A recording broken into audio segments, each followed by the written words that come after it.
চলো আজ আমরা ইংরেজিতে কয়েকটি পশুর নাম শিখি। ১ নম্বরে রয়েছে বাঘ, যার ইংরেজি হলো টাইগার। এটি বাংলাদেশের জাতীয় পশু। এরপরে রয়েছে সিংহ, যার ইংরেজি হলো লায়ন। সিংহকে বনের রাজা বলা হয়ে থাকে। জেব্রা, যার ইংরেজিও জেব্রা। জেব্রা দেখতে খুবই সুন্দর হয়ে থাকে। হাতি, যার ইংরেজি হলো এলিফ্যান্ট।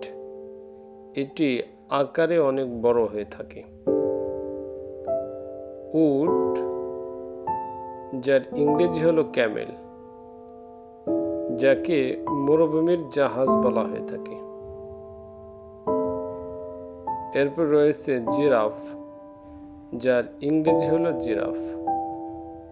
এটার গলা অনেক বড় হয়ে থাকে, অনেক লম্বা হয়ে থাকে। ভাল্লুক, যার ইংরেজি হলো বেয়ার।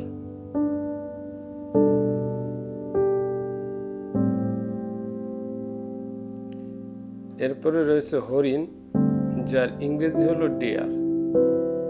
এটিও দেখতে অনেক সুন্দর হয়ে থাকে।